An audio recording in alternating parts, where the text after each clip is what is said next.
Okay. Hi, everyone. Good morning. And so, Natasha, we're going to start. It's 9:05.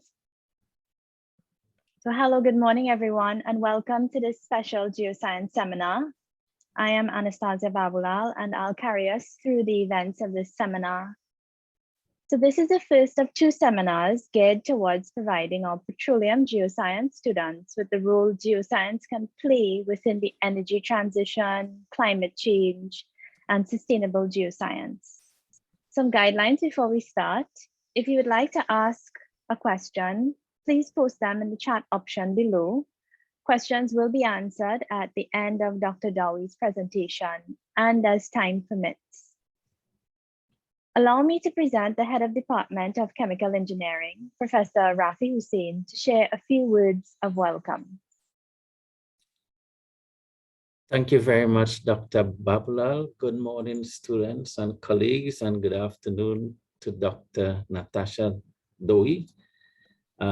It is indeed a pleasure to welcome you to the Department of Chemical Engineering and our Petroleum Geoscience program.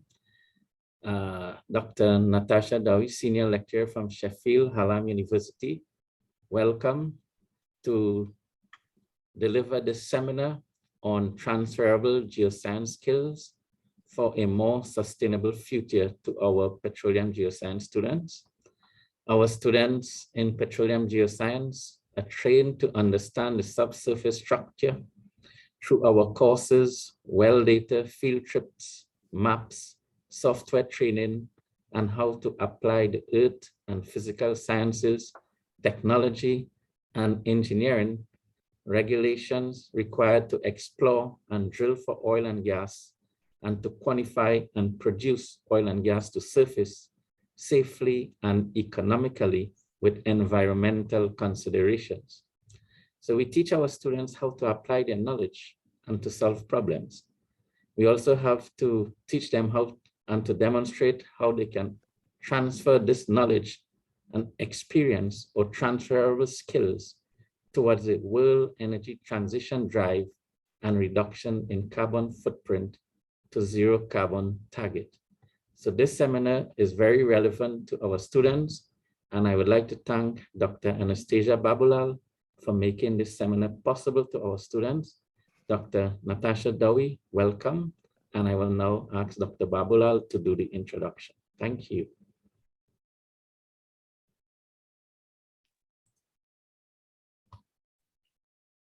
Thanks, Professor Hussain, for those words of welcome.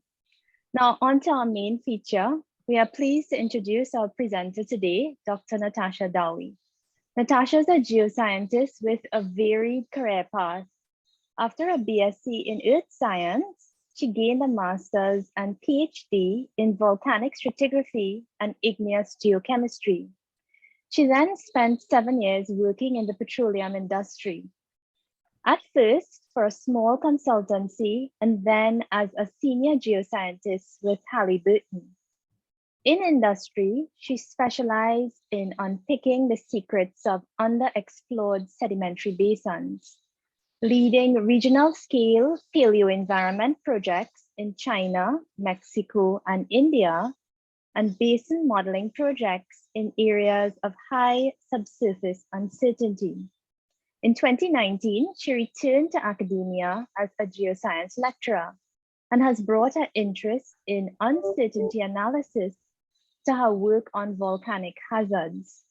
She is currently course lead for environmental science at Sheffield Hallam University in the United Kingdom, and also runs Geoscience for the Future, an initiative to promote sustainable, equitable geoscience.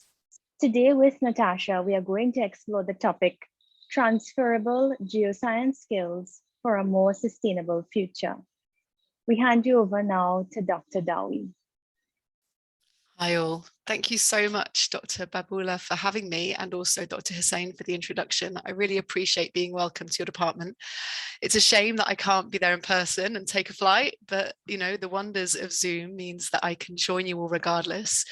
It's really great to be speaking to students, particularly. Of late, my talks have been to the older generations in geoscience, so I always like to speak to students in other universities. At the end of this talk, hopefully there'll be plenty of opportunity for you guys to ask me questions about anything that I've talked about here or anything else that you may think is relevant. And please do feel free to ask questions throughout in the chat or to chip in. I'm more than happy for this to be fairly informal. So yeah, as Anastasia suggested, I've had quite a diverse career path. And I figured the best way to maybe approach this topic is to maybe talk a little bit about that career path, first of all, which I'll do, and then talk a little bit about why it's all relevant for a sustainable future. So let's get going. If this works. Okay, yeah, so that's me. You've had lots of introduction stuff now, but this is me, a volcano-loving geoscientist who now works on an environmental science bachelor course at Sheffield Hallam University in the UK.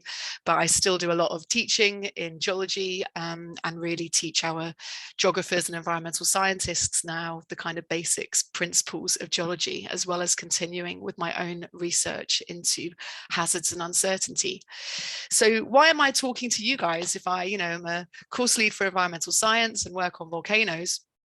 Why am I talking to a group of petroleum geoscientists? So let's have a quick run through of who I am. So I grew up in Cornwall in the UK, which is famous for its beautiful geology, and that really sparked my interest in geology. And then, as Anastasia said, I did a BSc in environmental earth science, which is basically geology, but also with some lab work, understanding pollution issues, remediation and contamination type issues. And then I did a master's in igneous geochemistry. After that, I actually had a gap year and I traveled a fair bit, which I'll talk about a bit later. And then I did a PhD project looking at volcanic stratigraphy. And then I had a really big career change. So I left academia. I really wanted a change. I wanted to go into industry. And I ended up working in the oil and gas sector and becoming a petroleum geoscientist. And as Anastasia said in the introduction, I worked on a number of projects based on basins all over the world, gained a whole heap of skills.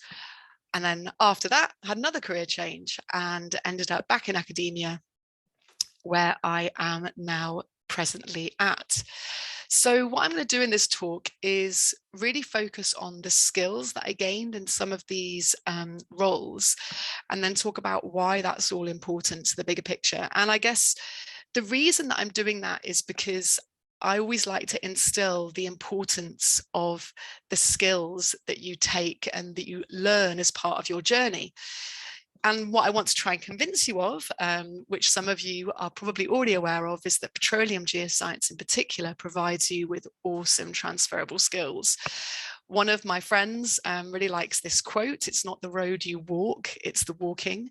It's not necessarily the end goal that you have or where you even end up that is actually the important thing. It's the journey that you take to get there and what you learn on that journey and what you can influence and what those things then contribute to your future path. So I began doing this undergraduate degree. To be honest, I'd never even really heard the word geology. I just knew that I loved the physical environment. And I had this kind of crash course in understanding earth science in many ways, as you guys will do doing your BSc in petroleum geoscience. Some of these concepts may be brand new to you, but as well as actually learning the knowledge of your topic, as well as learning about the topic itself, as you've probably realized, you also gain a lot of other things doing your undergraduate degree. And for me, I gained environmental awareness. I gained skills in how to describe and observe, in how to make interpretations. I gained laboratory skills. I gained field skills, so I did some field work. And I also worked as part of a team in group work, which I hadn't really had a chance to do before. And then I moved into further research. So I chose to carry on and do a PhD and to do field work as a kind of focus for my further research. First of all, I did a master's project that looked at volcanic geochemistry, and then I took that a bit further and did a 3-year research project in volcanic stratigraphy and unpicking volcanic hazards, basically. So looking at pyroclastic density currents, which are hot clouds of ash, gas and pumice that come foaming down a volcano during the most explosive eruptions. And I did this by spending a lot of time looking at rocks. And alongside all this looking at rocks, I was learning problem-solving skills. I was learning analytical skills. I was becoming more independent, more confident. I was gaining that technical expertise, but I was also gaining a lot of resilience. As any of your lecturers will tell you, doing a PhD is a slog at the best of times. And I was gaining networking skills, how to present my work, how to critically evaluate my work and the work of others. And the kind of work that I was doing at that time, so this is the area that I did my PhD on. This is Tenerife. This is the, so Tenerife is part of the Canary Islands, which is a group of islands off the coast of West Africa. And what I looked at in this area were this group of rocks sat on the top of this caldera wall. So the caldera is a big hole in the ground left behind by numbers of eruptions through time. And the reason I show this is because the work that I created out of this project actually has a lot of alignment to the way that some petroleum geoscience is done. So I basically did a huge amount of logging, stratigraphic logging. And this stood me in good stead when I became a petroleum geoscientist in industry. I looked for changes through time and how an eruption had progressed, not unlike how we look for changes through time in subsurface well logs or in core data, just on a very, very different time scale. So on a kind of instantaneous time scale in terms of geological time. And then, oh, I don't know what happened there. Let's ignore that one. And then I went into industry, as I mentioned. So first of all, my first role in industry in petroleum geoscience was for a small consultancy. So pretty much everyone I worked with is in this photograph. About 80 geoscientists, maybe they're not all quite in that photograph. And it was called Neftex. It was a consultancy that was set up by a few people who were ex-BP. And it really focused on sequence stratigraphy. And having never worked in industry before, this was a really good opportunity to gain business awareness and professional behaviours. Also, I got opportunities to lead on projects and to manage people through time. So I gained leadership skills. And I also gained this sense of accountability. So moving from doing work at university, where your projects don't necessarily lead to any problems if they go wrong, understanding that, you know, the work that you do in industry has a bottom line, it can contribute to profits. If you make a mistake, it might not look so good for your company. So this was kind of a good wake-up call, really, to the real world working in this company. And I was able to undertake quite a lot of business travel, which is quite common in the petroleum industry. I was able to visit conferences and present the work of the company. I was able to undertake more applied field work as part of a training scheme with the company, so through like an internal training program. I was also able to undertake teaching opportunities and mentoring opportunities myself. So I was able to mentor younger staff within the company and also to lead field trips of my own with those younger staff.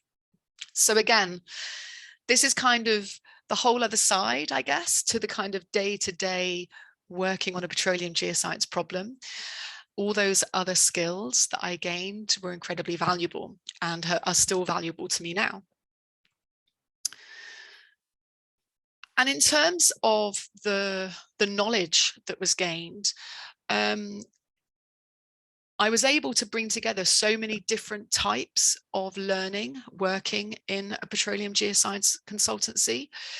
So as well as, so many of the concepts that you guys will be learning you know, stratigraphy, sequence stratigraphy, structural geology, petrophysics, the ability to actually bring those things together on a project rather than kind of consider them each to their own was really powerful. The ability to multitask and to learn new things and to work on new software. So software like Petrel or Decision Space, whichever you guys may be familiar with, working with things like seismic interpretation.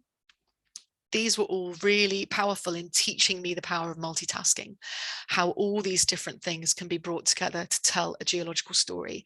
And to be honest, I'm not sure if there are many geoscience disciplines that bring together so many strands of evidence to weave a story and to create solutions to a problem. And that was really valuable. Towards the end of my time, after Halliburton had brought us out, I got a lot more into basin modeling. So again, that was another skill that I developed in terms of technical knowledge. And also crucially, working in industry gave me a really global perspective. So many universities are a lot better nowadays, but when I was a student, some of the case studies were incredibly parochial. They were very small scale focused. So I went to university in Wales, and many of so Wales is a beautiful country if you haven't been there, lots of hills, a lot of people who speak Welsh. It's a very, very lovely place to visit. But a lot of our case studies were focused on Wales. And I didn't really have that global perspective of earth science at that point. So working for a company, I gained a far bigger perspective of global issues, and there were teams of us working on different regions of the world. We could chat to each other, work out what that meant for certain teams. Sometimes we'd work together on very large regional scale projects. And this was all really valuable. And then after a few years with that petroleum consultancy, we were bought out by Halliburton. And if you don't know much about Halliburton, they're one of the world's largest oil field service companies. So Halliburton and Schlumberger are the kind of two big players in that arena. And I went from 80 colleagues to 80,000 colleagues overnight. So a massive transition in the kind of focus of the company, the values of the company, my team, who I was working with, the opportunities that I was kind of able to access. And this was a whole different experience in terms of experiencing big business, giving me a much greater awareness of how multinational companies operate. I was able to, this was before remote working has become such a big thing now, but I was able to work remotely across international teams, which at the time felt very novel. So I would sometimes stay up late to talk to Houston, and we would maybe work on a project that was in a completely different part of the world somewhere else, but we'd have teams of people working on different elements of it in different places. And that kind of, I've just realized I've misspelled multidisciplinary, but I promise you I can spell it. That kind of multidisciplinary team working, again, was something I hadn't really had opportunity to do before. I had worked within petroleum geoscience teams, maybe working across, you know, as I said before, you know, structural geology, petrophysics, sequence stratigraphy. But this was a kind of an explosion with basin modelers and people working on kind of agile software solutions and things that I'd never even heard of, and a lot more of a focus on user experience. And so Halliburton, unlike operators like Chevron, Halliburton is working for the operators. So they have a big focus on their client experience. So geologists at a place like Chevron, for example, may work with Halliburton scientists. And again, that's a whole other different perspective to what we had done previously.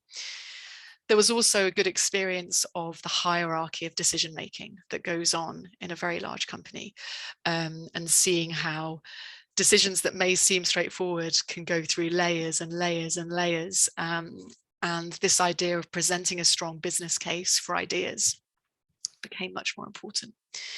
So a really valuable kind of time, really, in terms of expertise in my career. This time also gave me a lot of opportunities to work on many different parts of the world, which is another benefit of the petroleum industry. In terms of the projects that I worked on, they were based in India, China, parts of Central America, parts of Africa, parts of Northern Australia. And in terms of the travel that I was able to do, I was able to go to China for conferences, Singapore, the USA. And these kinds of experiences were also really invaluable. So as well as kind of my own fieldwork and my own travels, going to see different parts of the world really helped me grow as a geoscientist, I would say, as an earth scientist, understanding different perspectives, appreciating those stories behind geoscience was really valuable. And actually some of these images are just from my own travels, and they're just it's a tricky one because everyone wants to have a low carbon footprint, and that is very, very true. But also, if you do get the opportunity to travel, it can be so important in shaping who you are, I think, particularly for geoscientists. So for example, these images are from Peru. This is El Misti volcano in Arequipa. And this is a community that I visited and spent some time doing some volunteer work with while I was there.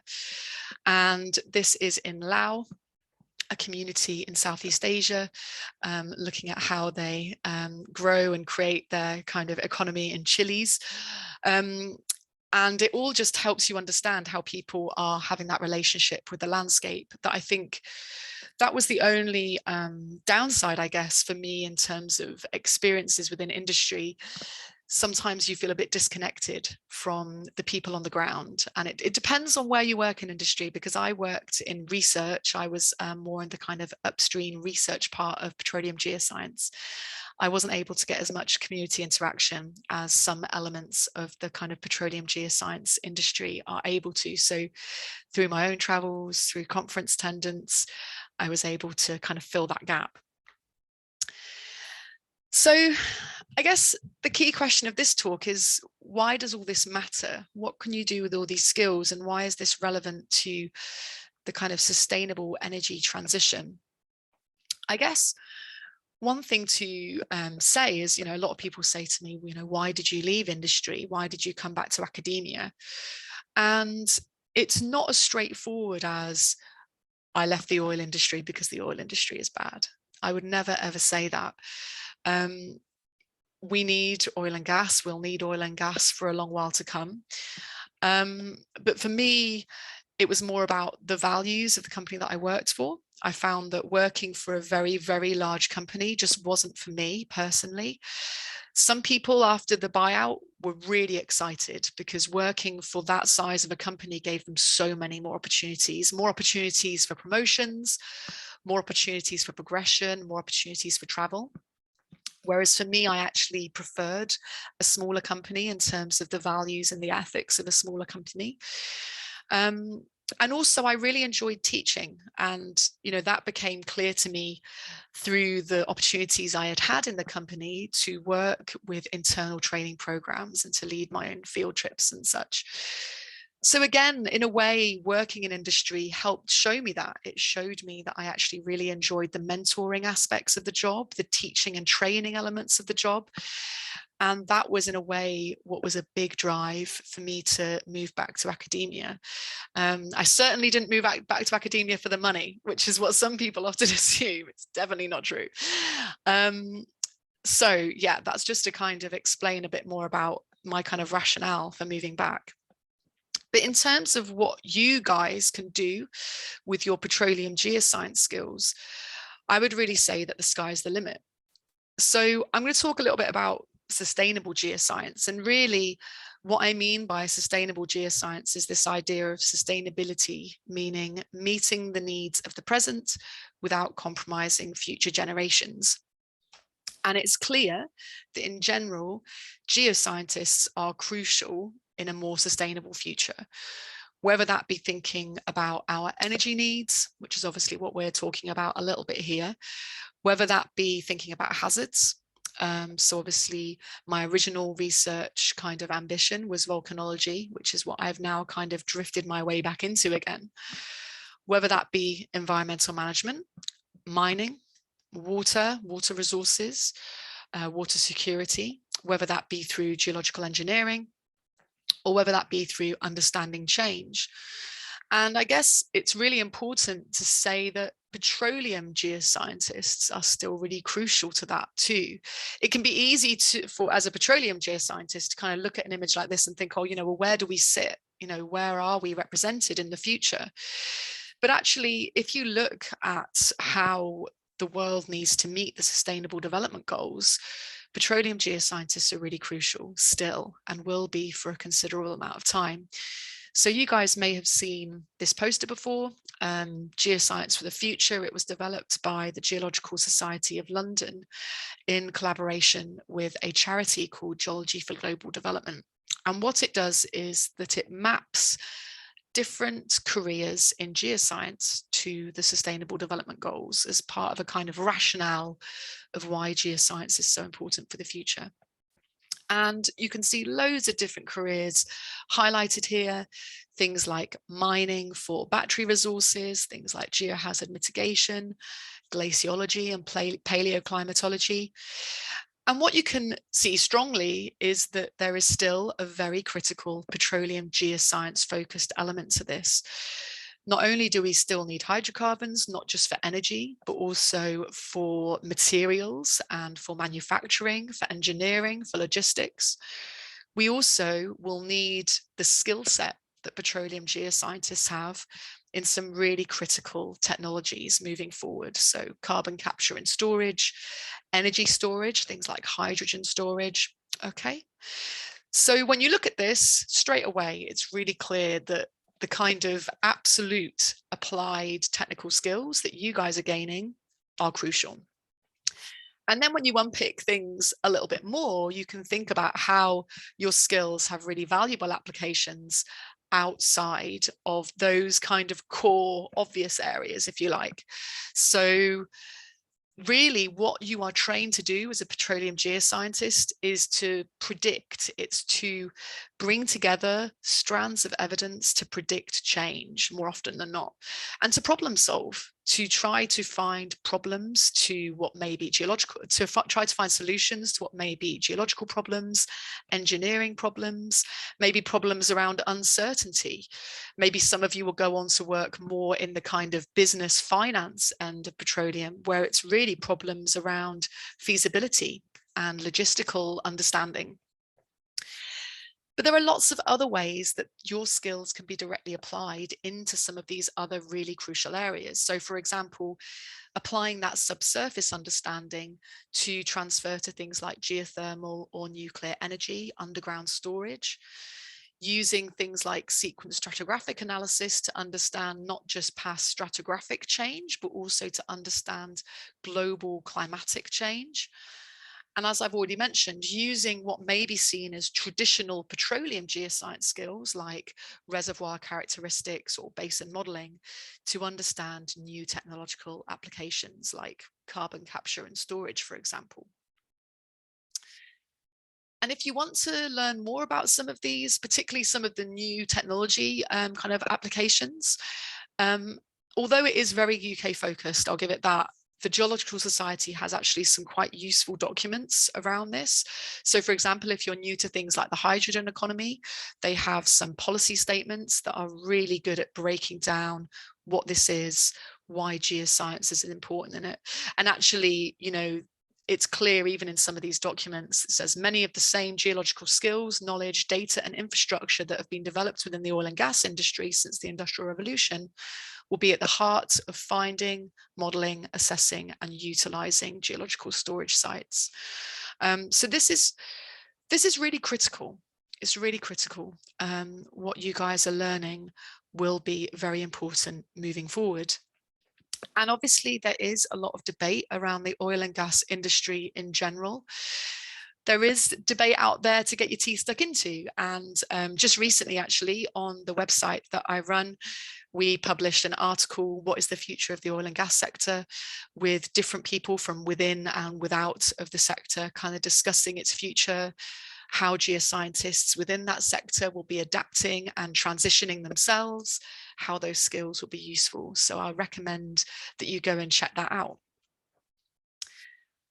And I guess just a kind of final point from me is that I think it's important to understand that a career doesn't end. There's not an end point. It's very easy to get caught up in the idea that you're doing your degree to find your ideal forever career. And my experience has shown me very much that there's no need to think like that. Your degree is arming you with a set of skills that then it's up to you to decide, how you're going to choose to apply those and build on those as you move forward through the world. Since I've, after 7 years in the petroleum industry, I became a petroleum geoscientist. That was what I knew. That was what I did. That was what I lived and breathed. But then I had another big career change, and I'm now doing a whole realm of different stuff again. And I wouldn't necessarily say that I would never go back to industry. If I was approached by a really good company that I was really interested in, that I really believed in, I wouldn't rule it out. It just depends on the opportunities that you're presented with at the time and how they fit with your values and your position in life at that time. So yeah, I guess it's almost, in a way, it's kind of a frustrating ending because there is no ending. I guess it's just making that point that you can have a lot more control in your future than perhaps you recognize. And there's always time. There's always a bit more time. And that's it from me. So I hope there's time for questions and for discussion. I hope that was useful. And I'm more than happy for people to drop me an email or to get in touch on Twitter. If you guys are on Twitter after the talk, it would be lovely to hear from you all. Hi, Natasha. Thanks so much for this talk. At this time, we would like to ask if anyone has any questions. You can either raise your hand to ask questions. Anyone? Any questions?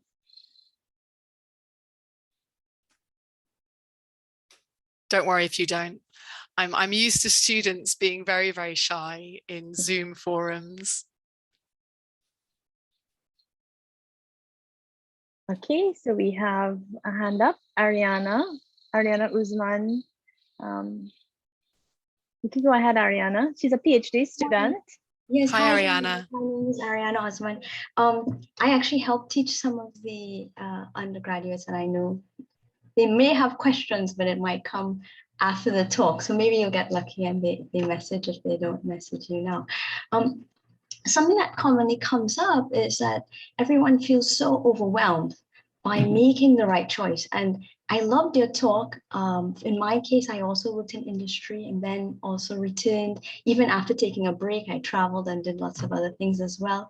And it is a convoluted path, but I felt as an undergraduate, when I first finished, you don't quite know the path. And students today feel extremely overwhelmed by both the job market. There are not that many petroleum industry jobs. And then we also feel like we compete with maybe someone with a specialist skill in another area, like maybe in renewable energy or environmental science as the sort of energy transition occurs. Is there any nice advice? I mean, do you think a good advice, do you tell a student, do they progress through further study to get a specialist skill or something like this? I was curious to hear your thoughts. Yeah, thank you so much, Ariana. Yeah, that's a really good question. And I think the honest answer is there's no exact formula, but what I would say is that make sure that you use the career support that you can find at your university. I would always really recommend that people try and find a mentor, whether that be someone within your university, whether that be someone external to your university. Find someone that you trust, that you can bounce ideas off, someone who can look at your CV, share your CV with as many people as possible before applying to anything. Get as much as my advice as possible on what you should be including in your CV, where are your strong points. Really, you can't underestimate the power of communication in those job applications. So I guess one point is make sure that you're prepared at whatever level you're at, whether that be just, you're a graduate from your BSc, whether you've decided to do a master's, whether you've decided to do a PhD, whether you've decided to go and try and get a job in industry. Also cast your net wide and don't be afraid of rejection. I think rejection is now part of life. Life is very competitive and it can be overwhelming. Try to see every application as a small training ground. If I had put into this presentation all the times that I had been rejected from things, it would be a very, very long presentation. So to give you an idea, when I moved from undergraduate to my PhD, I applied to 8 PhDs and was only offered 3. And nowadays that number would be higher. I think I would probably apply to 15 and get offered 3. When I was moving from PhD into industry, I think I applied for 2 postdocs, 1 deep sea drilling mission. That was quite far out. And maybe 3 or 4 industry jobs before getting an interview. And again, nowadays, more competition, probably want to double that. And coming back from industry to academia, that was insane. I mean, I literally have 20 different CVs from that time where I was creating a different CV for every job application. And it was brutal, really brutal. And I think not enough people really talk about those episodes of rejection. Just recently, I've been trying to apply for grants, even within university as an academic, and again, lots of no's. So I think part of it is expecting that. Expect that you will get rejections, expect that there'll be things that you want really badly that don't come off, and just see that as part of the process. So find a mentor, expect rejection, cast your net wide. If you want something really badly, try and find, so for example, if you want a PhD really badly, don't just apply to 1 PhD, apply to as many as you can find that are somewhat similar to what you want to do. If you want to do a master's course, don't just look for a very, very specific master's course. Actually apply to a wide range that you might be interested in, because then if you get to interview, you can suss them out a little bit. And it might be that one that didn't look quite what you wanted to do is actually got some interesting elements that you weren't sure about. And I guess it's the same with jobs. Don't hold out for that perfect job, because the job advert is so rarely what the job will end up exactly being. But I'm not going to lie and say it's easy. It's not easy, but it's worth this. It's worth the struggle, I guess. It's a really good industry to be in, and geoscience in general, it is hard finding opportunities, but they do come along. I mean, I had that gap year partly because I didn't really know what to do, and actually having a gap year worked for me, although I did have to work a lot of part-time jobs during it because I didn't have much money. So I was, undertook some pretty rubbish bar jobs and housekeeping jobs. Again, if I had had a whole lecture on all the crap jobs I've done while training to be a geoscientist, that could have been another half hour. So yeah, I guess there isn't a formula, I'm afraid, but that would be just some advice that I would perhaps give. And don't be too disheartened, I think, is the key thing. Thank you. No, that was great. Fantastic. Thanks. Any other questions from anyone? I can probably ask another if I'm allowed.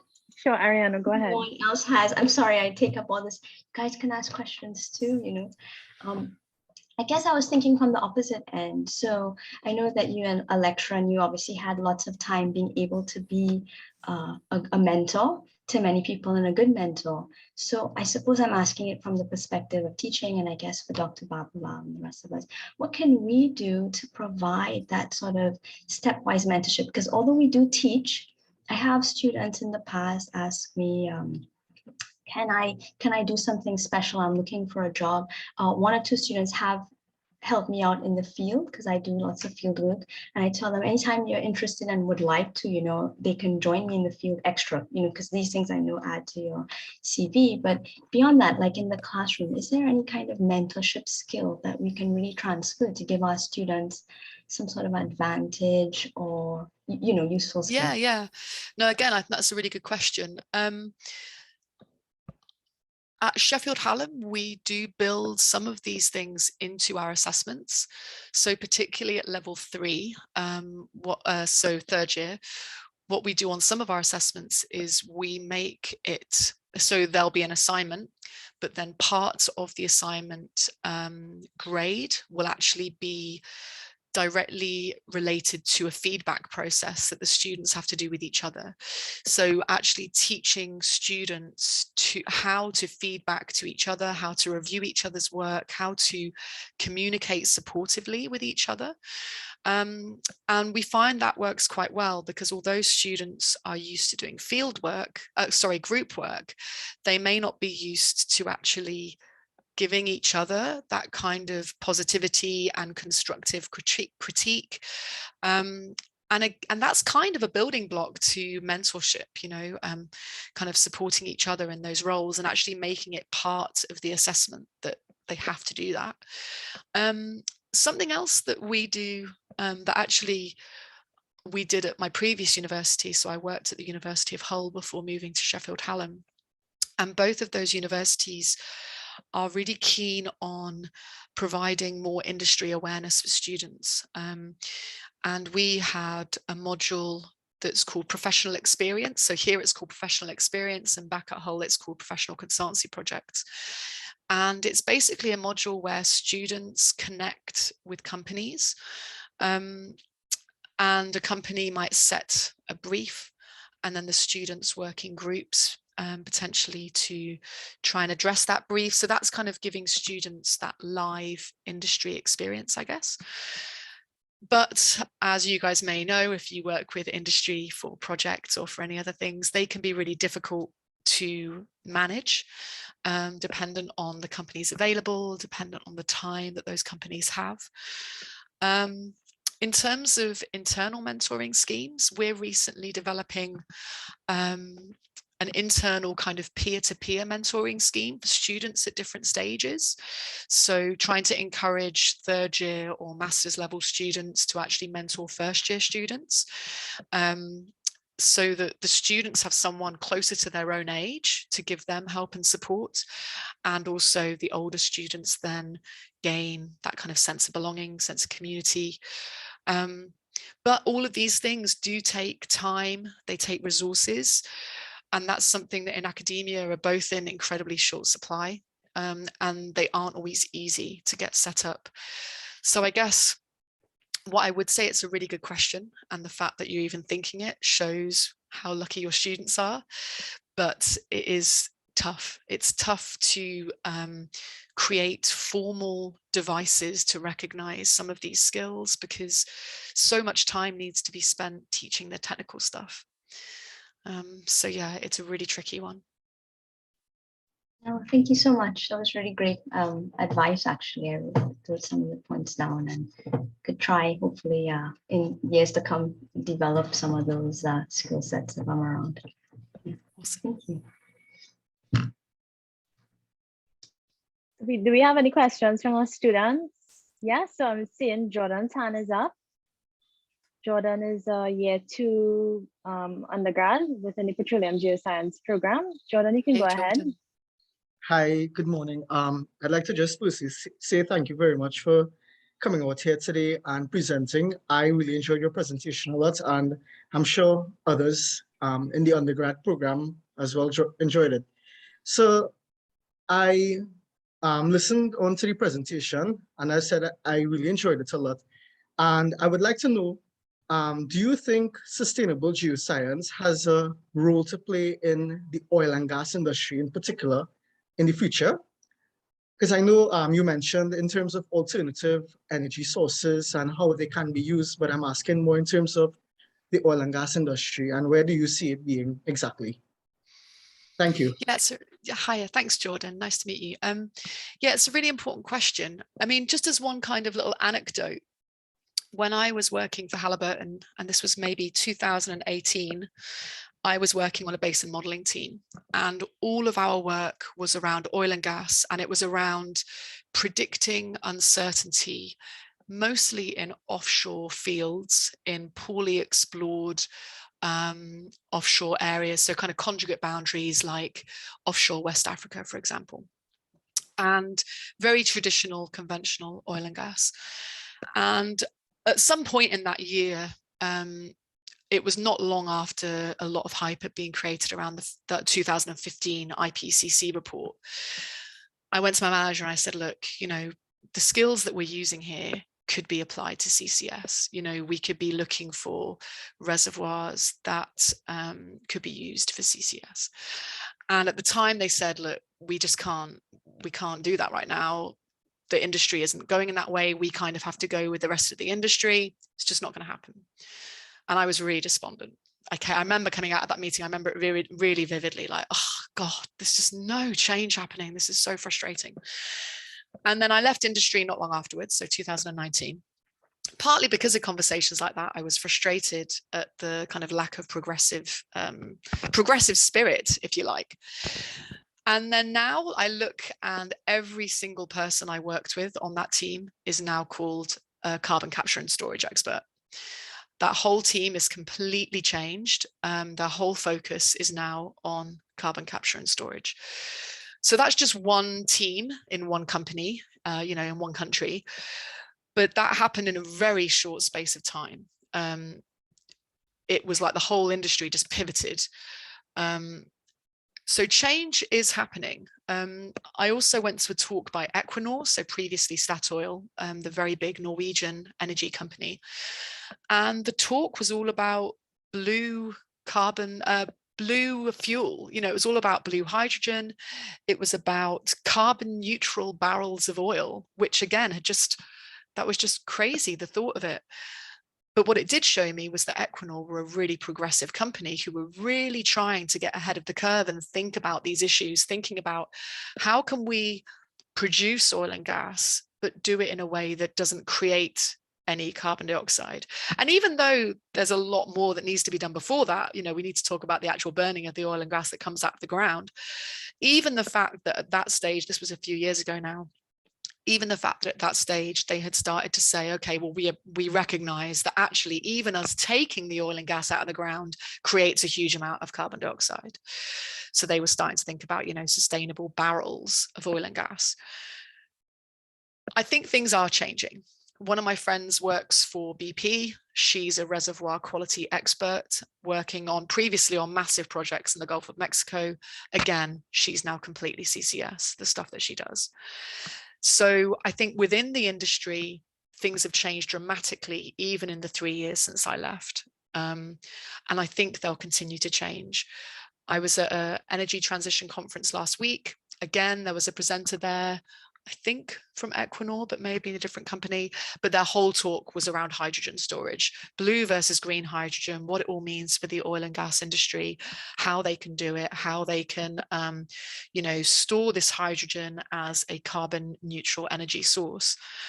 So I think my answer is that a lot is happening, and it's happened rapidly.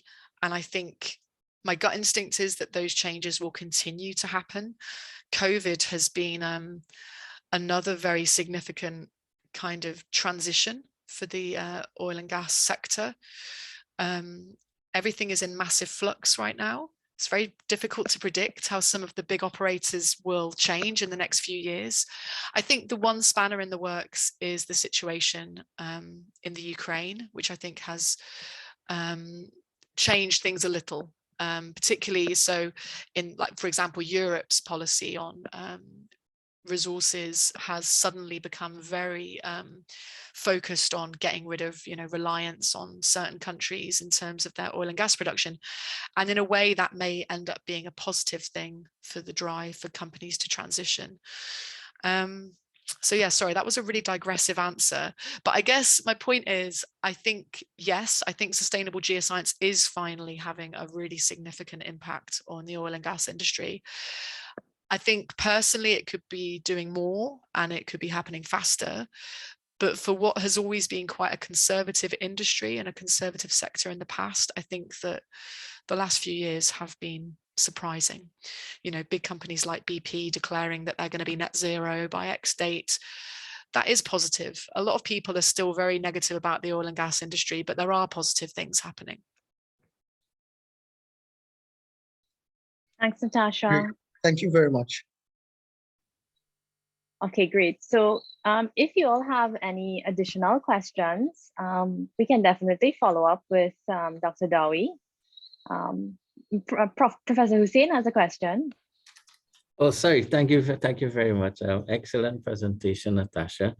I think Jordan is also anxious to know if there's a future for petroleum geoscientists in the oil and gas industry.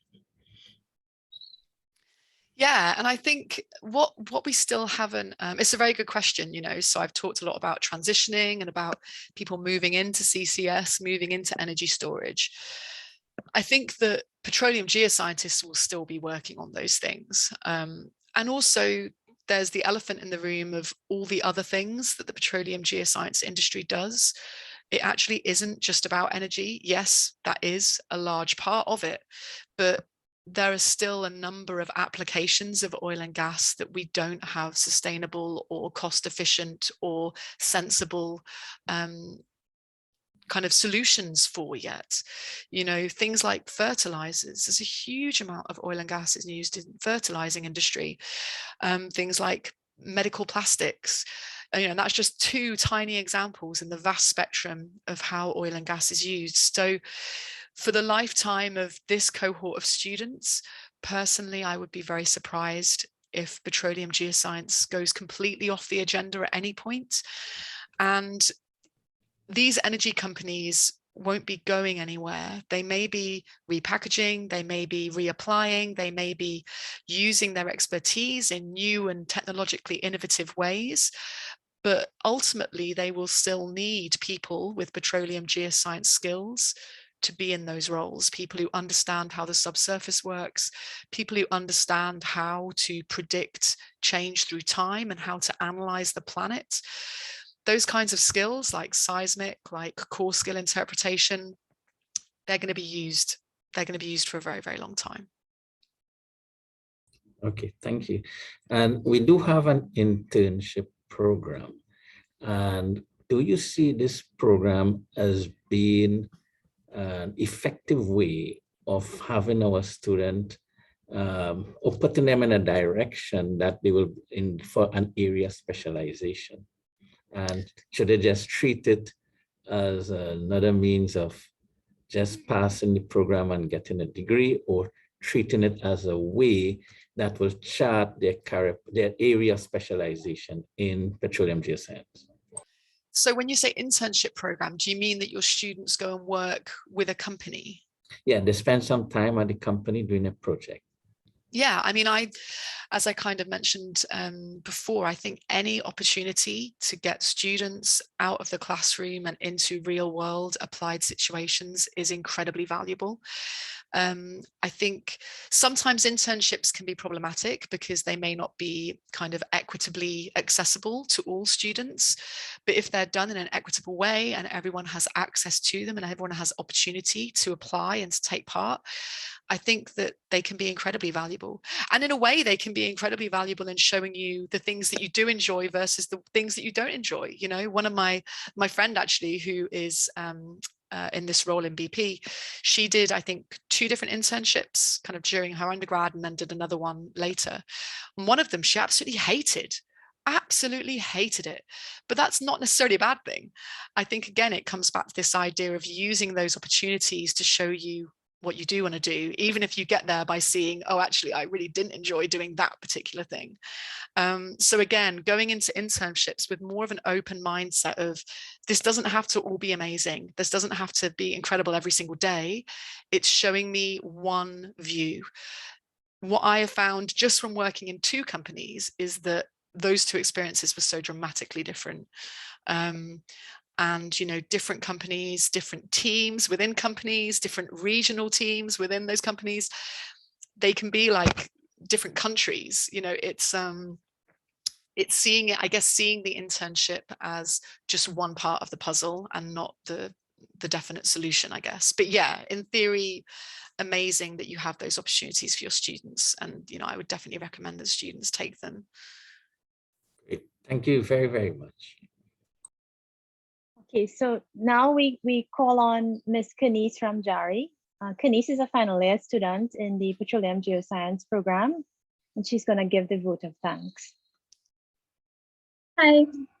So, honorable professors, lecturers, and my dear friends, it is my privilege to propose the vote of thanks to all who have helped in making this seminar a very resounding success. First of all, I would like to thank Almighty God for giving us His blessings and grace for such a successful event.